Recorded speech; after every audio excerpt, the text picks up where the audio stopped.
They're calling people to Jahannam. Then Hudayfa said, O Messenger of Allah, in case I reach this point and there's no more imam, there's no leader, there's no jama'ah, what do? He said, اعتزل تلك الفرق كلها. He said, abandon all of these groups. Even if you were to bite on a branch of a tree and death comes upon you in this state, then let it be. Do not become a membership, a card holder membership of any group in this sense. A group with names. The methodology, you have no choice. The way is the way of the Salaf. The way of the Sahaba and the Tabi'in. There's no dispute about that. And we have no reservations, nor are we afraid, nor do we, compromise with it. The way of the Salaf is the way. Any other way is a deviant way leading you to Jahannam. We must be upon it. The naming issue is debatable. And we can quote some scholars who say, and some scholars who say, but it's not really about the name, it's about the essence. You can carry the name. I can print a business card that says, Dr. Ahmed. And you don't even know how to put a band-aid on a wound. And even if I put a doctor for you, that's not going to make you a doctor. But you can be a doctor, and I fail to give you a business card that mentions doctor before your name. It doesn't undermine, and it doesn't affect your validity and your credibility. Why? You're a doctor. So we want to live it. We don't want to say it. We want to live it. طيب. The second characteristic of that path, al-firqa al-najiyah wa ta'ifa al-mansura, is they don't follow their desires and they do not entertain innovations or innovators whatsoever.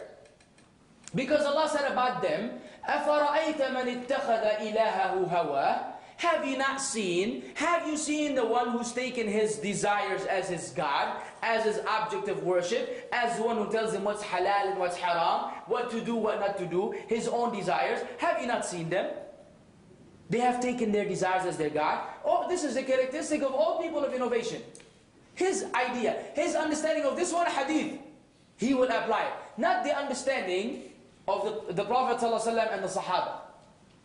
And when Allah wanted to describe, on the other hand, the believers, He said, and when He wanted to criticize those who don't have the qualities, فَلَا وَرَبِّكَ لَا يُؤْمِنُونَ حَتَّى يُحَكِّمُوكَ فِي مَا شَجَرَ بَيْنَهُمْ ثُمَّ لَا يَجِدُوا فِي أَنفُسِهِمْ حَرَجًا مِمَّا قَضَيْتَ وَيُسَلِّمُوا تَسْلِيمًا. Nay, by your Lord and Master, they shall not believe. You will not believe, I will not believe, until we make the Messenger of Allah, sallallahu alaihi wasallam, the one who decides concerning any matters which we differ about. And after his death, sallallahu alaihi wasallam, we refer to what? His sunnah. We will not believe until we refer to the sunnah. Not to I think, I like, Maulana, Sheikh, Fulan. No. The Messenger of Allah, sallallahu alaihi wasallam. And after you refer to the sunnah of the Messenger of Allah, sallallahu alaihi wasallam, you don't have haraj, you don't have any discomfort, any dislike against his ruling. When he said don't do it, you don't feel discomfort, uneasy. You don't feel that way. Rather, you're totally happy. وَيُسَلِّمُ تَسْلِيمًا. Like, نَزَّلْنَاهُ تَنزِيلًا. For emphasis, you submit in full 100% submission to the sunnah. For you to truly be a believer, qualified for Jannah, you must refer to the Sunnah, don't hate it afterwards, and submit in total submission. So when we delivered the lecture about the hell equals garment, and about the pants being above the ankles, and we mentioned all the evidences concerning that, and we delivered the lecture about letting the beard grow, I'm just giving you simple things. There are many other things which may be more important, but these are the simplest things which any one of us can do. If until today we haven't acted upon it, brother in Islam, this ayah applies to you. You shall not believe until when you refer to the sunnah and it becomes clear to you, you don't hate it and you submit. If you hated the ruling and you still shave your beard, you're not satisfied with the Messenger of Allah sallallahu alaihi wasallam. If your pants are still below the ankles, same thing, can go. Now we need to be very careful. See how delicate this is? It's very delicate. Now we must move on. Ya akhi, submit to Allah, you're going to meet Him soon. We're not here for entertainment.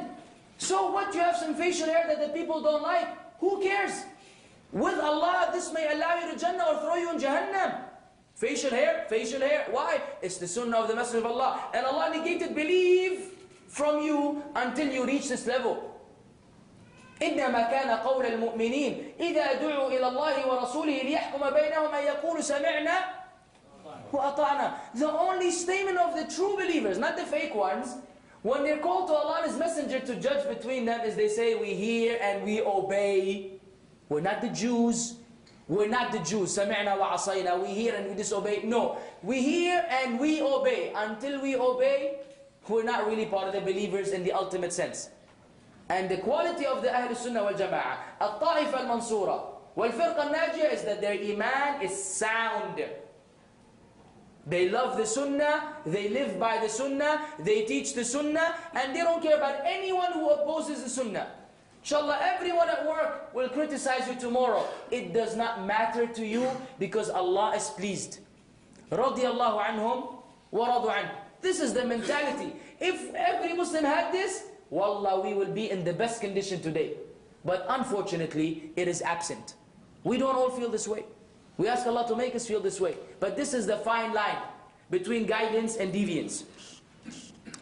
وَمَنْ يُشَاقِقِ الرَّسُولِ مِنْ بَعْدِ مَا تَبَيَّنَ لَهُ الْهُدَى وَيَتَّبِعْ غَيْرَ سَبِيلِ الْمُؤْمِنِينَ نُوَلِّهِ مَا تَوَلَّى وَنُصْلِهِ جَهَنَّمَ وَسَاءَتْ مَصِيرًا.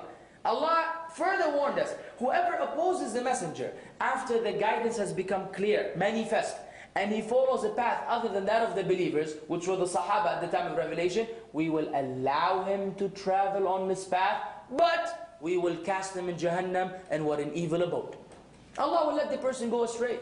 But on the day of reckoning, Yawm al-Din, he cannot say, oh Allah, I want Jannah, because you did not qualify to enter Jannah. Why? You oppose the messenger. We need to be careful.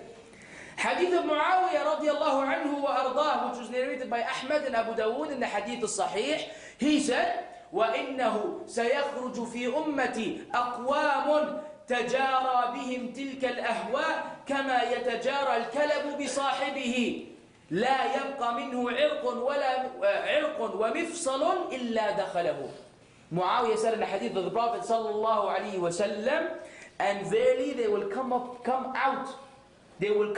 from my ummah, a group of people who their desires will run through them like rabies run through the one who's afflicted with it. You know rabies? When a dog will have rabies, or a human being, it goes everywhere. He said the desires will run through them like rabies run with the one who's suffering from it. It will not leave عرق, a vein, ولا مفصل, or a joint, except that it will enter it. Their desires will be all over them. It will not leave a vein or a joint, except that their desires are the ones that will lead them left or right, front and back. Are we among those? We need to be careful. This is not the characteristic of Ahl Sunnah. طيب. And we have the other hadith of Al-Irbad ibn Sariyah, when Prophet ﷺ told them, whoever lives amongst you will see a lot of difference. So upon you is my sunnah and the sunnah of the rightly guided khulafa. Bite on it with your molar teeth, and woe to you from introducing anything into this deen, because every newly introduced matter is misguidance. All these narrations are reinforcing the same concept. But time is running, so I want to move on to the next characteristic of the people, the Ta'ifa al-Mansura wal-Firqa al-Najiyah. They don't follow anyone blindly. Is there an exception? Is there an exception? Yes? Who's the exception? The Messenger of Allah sallallahu alaihi wasallam. You better believe we follow him blindly. We follow him blindly or not? You better follow him blindly. Because you know what it means when you don't follow him blindly? Meaning you will only do what you agree with. Blindly, meaning you don't use your brain. And you may use your brain to understand what he said. But if you want to use your brain to reject what he said, then you don't need your brain anymore. You need to follow him blindly. He's the only one we follow blindly. Sallallahu alayhi wa sallam. Ya ayyuhalladhina amanu, la tuqaddimu bayna yaday Allahi wa rasulih, wattaqullah, inna Allaha sami'un alim. And Allah warned us in the beginning of Surah Al-Hujurat. O you who have believed, do not put yourself forth before Allah and His Messenger. Don't go ahead before the revelation and the command and the sunnah. Don't go against the sunnah, and fear Allah. Verily Allah is all hearing, all knowing. Furthermore, Ibn Abbas, and this particular narrative, there's a discussion among the ulama about the wording and the authenticity of the wording. But either way, it exists. That Ibn Abbas said to the people, يُوشِكُ أَن تَنْزِلَ عَلَيْكُمْ حِجَارَةٌ مِنَ السَّمَاءِ أَقُولُ قَالَ رَسُولُ اللَّهِ صَلَّى اللَّهُ عَلَيْهِ وسلم وَتَقُولُونَ قَالَ أَبُو بَكْرٍ وَعُمَرٍ. He said to some of the people, stones are about to fall upon you from the heavens, from the skies. I tell you, the Messenger of Allah said, sallallahu alaihi wasallam, and you tell me Abu Bakr and Umar said? Even though Abu Bakr and Umar are Abu Bakr and Umar, and we were commanded to follow Abu Bakr and Umar because they are from the rightly guided Khulafa. Still, if they're going to say something which opposes the Messenger of Allah, you can expect stones to follow you from the sky. Because we don't give anyone over precedence. So, as much as we love Imam Abu Hanifa rahimahullah, and wallahi we love him, Allah is our witness, and we love Imam Shafi'i, and we love Imam Malik, and we love Imam Ahmad, and Al-Uza'i, and Sufyan ibn Uyayna, and Sufyan al-Thawri, and Sa'id ibn Musayyib, and we can name many of the ulama. Wallahi we love them, but not more than the Messenger of Allah sallallahu alayhi wa sallam. And no matter how much we love them, we will never choose them over the Messenger of Allah sallallahu alayhi wa sallam. If they're in agreement with them, alhamdulillah rabbil alameen. If one of them by mistake, and Allah will reward him for his effort, is in disagreement with the sunnah, we will favor the sunnah. We don't have al-Imam al-A'zam Abu Hanifa. We have al-Imam al-A'zam Rasulullah sallallahu alayhi wa sallam. And we love Abu Hanifa rahimahullah, but within limitations. Why? He's a human being. And he said, if the hadith is sahih, then you better know this is my madhab. This is my style, my way is the authentic narration. And you know, during his time, many authentic narrations did not reach him. Subsequently, you will find that he often takes the general principles of the Quran, and you will find among the Ahnaf, the most violations against the Sunnah are among the Hanafis. Truth to be said. Not because Imam Abu Hanifa rahimahullah was not teaching the Sunnah, because during his time, he had limited resources. And per his resources, he conveyed. One day, ilm spread, and the people collected the hadith of Bukhari and Muslim, and Imam Ahmad was a muhaddith, Imam Shafi'i was a muhaddith, Imam Malik was also in the science of hadith, he had the muwatta of Imam Malik, they had more knowledge of hadith, so they were closer to the sunnah in terms of the ibadat and the usul and what have you. That's the truth. This is why you find when someone follows Imam Abu Hanifa blindly, it really makes life difficult. He will stand in the salah, he doesn't want to put his foot next to yours. Even though the sunnah is that you put your ankle with his ankle. And he wants to put his arms under his navel. And you try to pray next to someone like this, you can't even put your arms anywhere. It doesn't work. We just become very separated. No raising the hands, and no, total different salah. Two people pray next to each other, you think that they're from different religions. Excuse me. Different, but why? Because he cannot possibly forsake Imam Abu Hanifa. Even if you saw Bukhari, the Prophet did this, he raised his hands, he moved his finger. So, no way. Some of them, wallah, even, I'm telling you, if he saw the Messenger of Allah in his dream, and he told him this, he would probably wake up and say, Imam Abu Hanifa. It's a sickness among some. Wallahi, it's a sickness among some. The way of the righteous predecessors is that no matter how much we love and respect the Sahaba and the ulama, no one will come close in status to the Messenger of Allah sallallahu alayhi wa sallam. طيب. أهل السنة والجماعة الطائفة المنصورة والفرقة الناجية, they believe firmly in Allah's names and attributes. And this aspect of the lecture requires a lecture of its own.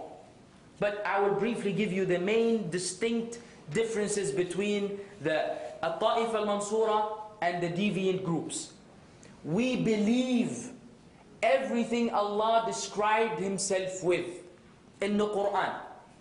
And we believe in everything Allah described Himself with through the Prophet ﷺ, so that the Prophet ﷺ described Allah with that through the